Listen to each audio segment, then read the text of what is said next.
हाल ही में आई मूवी आप जैसा कोई को, जिसकी डिमांड आपने की थी। इस हम चलिए कहानी शुरू करते हैं। तो मूवी की शुरुआत में हम एक लड़के को, जिसका नाम श्री है, उसे रेखा नाम की लड़की को प्रपोज करते हुए देखते हैं। इस पर रेखा साफ मना कर देती है कि मुझे तुम पसंद ही नहीं हो। तब श्री भी कहता है कि तुम कौन सा होर की परी हो, एवरेज लड़की हो, इसलिए मैंने प्रपोज कर दिया था। जो सुनकर रेखा श्री को श्राप देती है कि तुम्हें आगे कभी भी कोई गर्लफ्रेंड नहीं मिलेगी और तुम हमेशा वर्जन ही रहोगे। ये सुनकर श्री उदास हो जाता है। इसके बाद हमें कई सालों बाद का सीन दिखाते हैं, जहाँ श्री अब 42 साल का हो गया है और उसकी अभी तक शादी नहीं हुई। श्री अपने घर में अकेला रहता है और बस अकेला ही अपनी जिंदगी काट रहा होता है। फिर श्री अपने बड़े भाई के पास आता है और इनकी बातों से हमें पता चलता है कि श्री के भैया रियल एस्टेट कंपनी चलाते हैं और वह थोड़े खड़ूस टाइप के आदमी हैं। इसलिए वो श्री को सिंगल होने का ताना भी मारते हैं कि कब तक ऐसे ही जीवन अकेला बिताता रहेगा। जो सुनकर श्री चुपचाप चला जाता है। फिर रास्ते में श्री पर उसकी भाभी का कॉल आता है, जो उसे अपने अचार के जार के बारे में पूछ रही थी। असल में भाभी को खाना बनाने का काफी शौक था, पर उन्हें ये सब बाहर करने की आजादी नहीं थी, इसलिए वो घर में अचार वगैरह बनाती रहती हैं और श्री उन्हें अपनी माँ की तरह मानता है। इसके बाद श्री अपने स्कूल आता है और वो यहाँ संस्कृत का टीचर था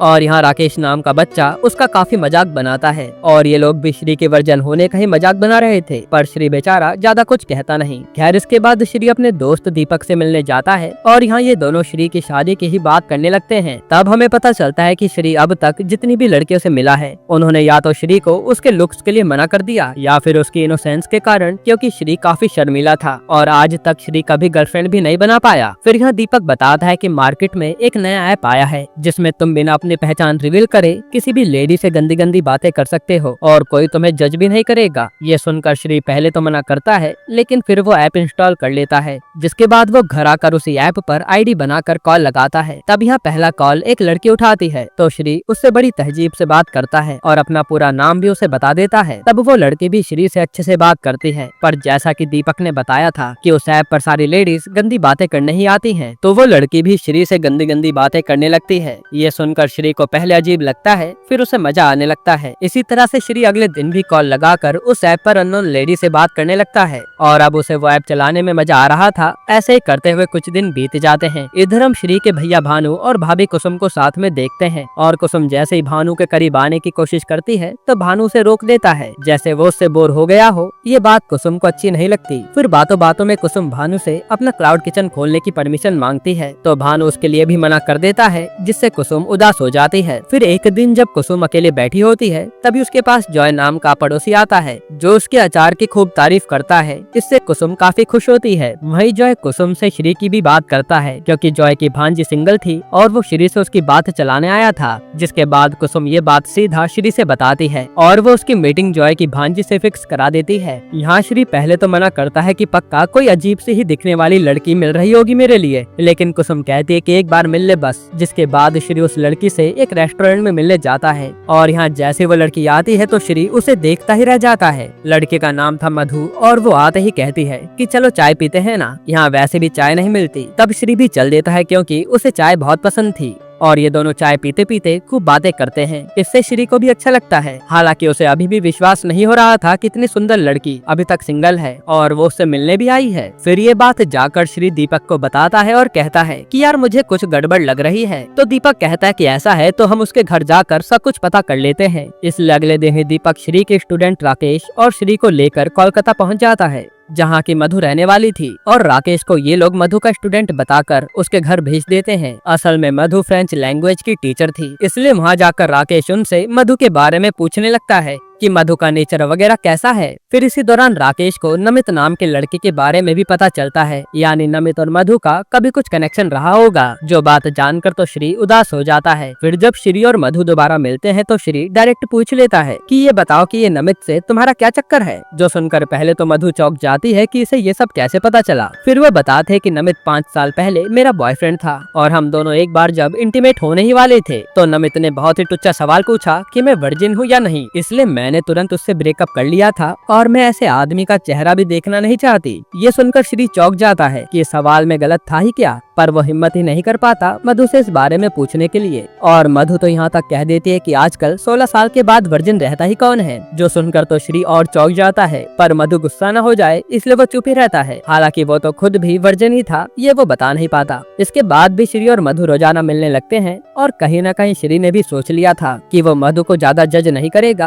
क्योंकि वो उसे पसंद आ गई थी। इसी तरह से कुछ दिन बीतते हैं और ये दोनों एक दूसरे के साथ खूब एंजॉय करते हैं। फिर एक दिन जब श्री अपने भैया के घर पर होता है तो भानु की लड़की निशा कहती है कि मुझे एक ऑफर आया है कंपनी का, जिसमें 1 साल की ट्रेनिंग मुझे मिल रही है और फिर मैं अपने करियर में और भी अच्छा कर सकती हूँ। ये सुनकर भानु कहता है कि करियर वगैरह तो ठीक है, लेकिन थोड़ा घर का काम वगैरह भी सीख लो, ससुराल जाओगी तो क्या काम करोगी। ये सुनकर निशा उदास हो जाती है और हम समझ पाते हैं कि भानु की सोच आज भी छोटी है, जहाँ वो महिलाओं को घर के काम काज में ही देखना चाहता है। हालांकि ये बात श्री को अच्छी नहीं लगती। इसके बाद श्री और मधु की फैमिली आपस में मिलते हैं और ये लोग इन दोनों की शादी तय करने आए थे। यहाँ दोनों ही परिवार एक दूसरे के साथ कंफर्टेबल हो जाते हैं और वहीं श्री और मधु एक रूम में बात करने आए थे। तब बातों बातों में ये दोनों करीब आने लगते हैं और जैसे ये किस करने वाले थे तभी यहाँ चाय लेकर कुसुम आ जाती है और ये दोनों कुछ कर नहीं पाते। इसके बाद इन दोनों की शादी तय हो जाती है और दोनों के परिवार काफी खुश थे। फिर इनकी सगाई का दिन आता है और ये लोग खूब एंजॉय करते हैं। तभी अकेले में मधु श्री के पास अजीब तरह से मौन करने लगती है, जो सुनकर श्री को एकदम से याद आता है कि इस तरह से तो उस ऐप पर एक लड़की पहली बार मेरा नाम ले रही थी, जिसे मैंने अपना नाम बताया था, यानी वो मधु ही थी जो उस ऐप पर बात कर रही थी। फिर जब श्री घर आता है तो उसका यही सोच कर दिमाग खराब हो रहा था कि मधु उस ऐप पर क्या कर रही थी। ना जाने उसने कितने आदमियों के साथ गंदी बातें की होंगी। यहाँ तक कि वो मधु के कैरेक्टर के बारे में भी सोचने लगता है कि मैंने गलत लड़की को हाँ तो नहीं कह दिया। फिर ये बात वो जाकर दीपक को भी बताता है तो दीपक भी टेंशन में आ जाता है कि भाई उस ऐप पर ना जाने कैसी कैसी लड़कियां आती होंगी, तू एक बार और सोच ले। यही सब सोच कर श्री का दिमाग खराब हो जाता है और वो मधु का कॉल भी नहीं उठा रहा था। फिर मधु सीधा श्री का पता कर उससे मिलने पहुंच जाती है, जो दूसरे शहर जा रहा था कुछ दिनों के लिए, और वो आकर पूछते है कि बताओ तुम मेरा फोन क्यों नहीं उठा रहे। तब श्री गुस्से में कहता है कि तुम उस ऐप पर क्या कर रही थी। जो सुनकर मधु कहती है कि जैसे तुम टाइम पास करने आए थे तो मैं भी उस ऐप पर टाइम पास करने आई थी, इसलिए तो मैंने सगाई के बाद ही तुम्हें हिंट देकर बता दिया था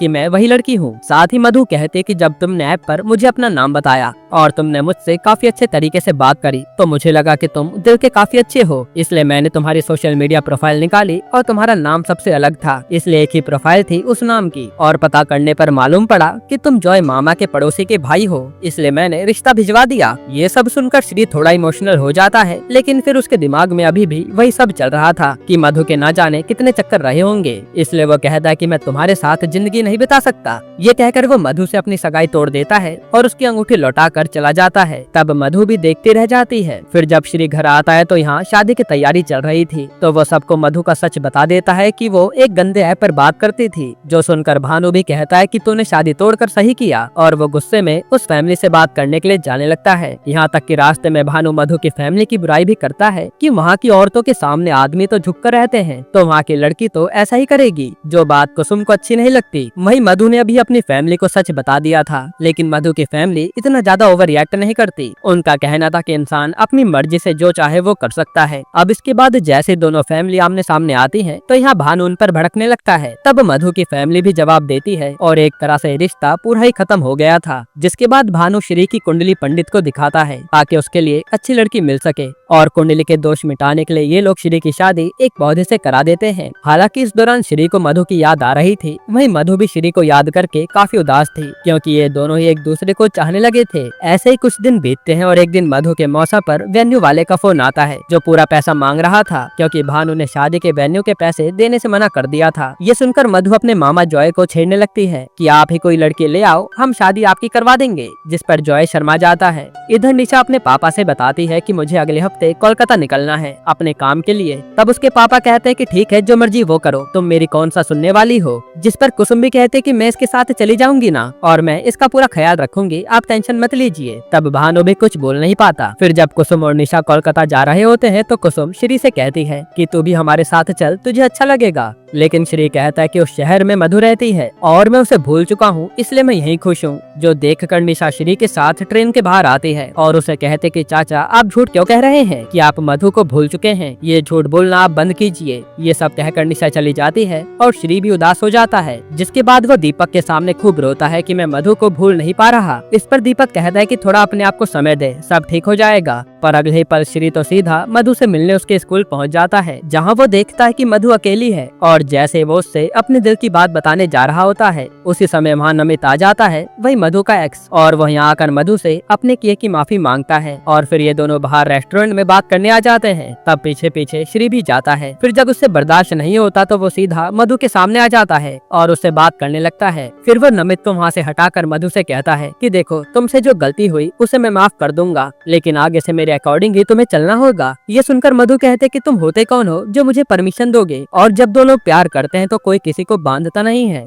लेकिन तुम तो अभी से मुझे बांधने की कोशिश कर रहे हो। ये सब कहकर मधु चली जाती है और श्री देखता रह जाता है, क्योंकि वो तो अभी भी अपने ईगो में था। तभी उस पर भानु का कॉल आता है कि हम कोलकाता आए थे एक प्रॉपर्टी देखने के लिए और तुम्हारी शादी के वेन्यू का पैसा भी भरना था, इसलिए श्री उसे टैक्सी में लेने जाता है। और जब ये लोग वहाँ से जा रहे होते हैं तो रास्ते में देखते हैं कि कुसुम तो जॉय के साथ कहीं घूम रही है। ये देखकर तो भानु के होश उड़ जाते हैं, क्योंकि कुसुम तो निशा का ख्याल रखने के बहाने यहाँ आई थी। फिर यहाँ से भानु सीधा उसी वेन्यू पर आता है जहाँ मधु की फैमिली पहले से मौजूद थी। तभी वहाँ कुसुम और जॉय भी आते हैं। तभी यहाँ भानु कुसुम से पूछता है कि तुमने मुझे धोखा क्यों दिया? तो कुसुम कहते कि मैं ये सब करने के बारे में सोच भी नहीं सकती थी, लेकिन आपने शादी के बाद मुझे प्यार से कभी देखा ही नहीं और न ही मेरी कभी इज्जत करी। मुझे तो बस एक नौकर की तरह घर में रख दिया और बात बात पर मुझे कभी गाए तो कभी कुछ कहते रहते थे, पर मैंने अगर तुम्हें एक बार भी कुछ कहा तो आपको ठेस पहुंच जाती थी। इस पर भानु कहता है कि तुम मुझे छोड़ रही हो क्या? तो कुसुम कहते कि मैं आपके पास थी ही कब, आपको तो बस दवाई और खाना टाइम पर मिल जाए बस, बाकी आपको किसी से मतलब नहीं है। और जब श्री की शादी के दौरान मैं जॉय से मिली तो मुझे लगा कि इज्जत और प्यार क्या होता है जो जॉय मुझे देता था। ये सब सुनकर भानु कहता है कि अभी भी तुम्हारे पास मौका है, मुझसे माफी मांग लो, मैं तुम्हें माफ कर दूंगा। जो सुनकर तो श्री बोल पड़ता है कि भाभी माफी क्यों मांगेंगी, उन्होंने प्यार किया है तो उनकी मर्जी, जो उन्हें ठीक लगे करने दो, और मैं भाभी के साथ हूँ। ये सब कहकर वो सब लोग वहाँ से चले जाते हैं और भानु अपने घमंड के मारे कुछ बोल नहीं पाता। फिर जब ये लोग घर आते हैं तो पता चलता है कि मधु की दादी की तबीयत बहुत खराब है और उनका फेवरेट फेस्टिवल आने वाला है जिसमें माता की पूजा बड़ी धूमधाम से होती है, पर शायद इस बार दादी वो पूजा ना देख पाए। तब यहाँ खड़ा श्री जॉय से कहता है कि हम दादी के लिए पूजा अभी भी कर सकते हैं जिससे उन्हें अच्छा लगेगा। इसलिए ये लोग पूजा की तैयारी करने लगते हैं और ये सब मधु देख रही थी, पर वो श्री से आकर एक बार भी बात नहीं करती। हालांकि श्री तो ये सब मधु के लिए ही कर रहा था। फिर जैसे तैसे श्री और जॉय ये सारी तैयारी कर लेते हैं और माता की पूजा देखकर मधु की दादी भी खुश हो जाती हैं। उसी दौरान वहाँ नमित भी मधु की फैमिली से आकर मिलता है और श्री को लगता है कि शायद मधु नमित की हो जाएगी, इसलिए वो उदास हो जाता है। खैर, अब ये लोग माता की पूजा करने के बाद उन्हें विसर्जित करने जाते हैं और तभी वहाँ बारिश शुरू हो जाती है। तब यहाँ मधु को रोक कर श्री कहता है कि आज मैं अपनी गलती मानता हूँ, मुझे लगता था कि मैं अपने भानु भैया जैसा नहीं हूँ, लेकिन कहीं न कहीं मेरी सोच भी वैसी ही थी। जो मैं तुम्हें जज कर लेता था और सोचता था कि मेरी परमिशन से तुम चलोगी, लेकिन ऐसा नहीं है। और एक बात बताऊं, मैं अभी भी वर्जन हूँ, इसलिए मैंने तुम्हें जज कर लिया था, पर अब मैं वादा करता हूँ कि मैं खुद को बदलूंगा और तुम मुझे सब सिखाना। जिस पर मधु भी कहते कि हम दोनों ही बराबर हैं। ये सुनकर श्री कहता है कि वो नमित का क्या होगा? तो मधु कहते कि उससे मुझे क्या, मैंने तो बस उसे माफ किया था, उसके आगे कुछ नहीं। और ये दोनों फिर एक हो जाते हैं और ये सब पूरी फैमिली देखकर खुश होती है। वहीं हम समझ पाते हैं कि कुसुम भी अब भानु को डिवोर्स देकर जो ऐसे शादी कर लेगी। यहीं पर ये मूवी खत्म हो जाती है।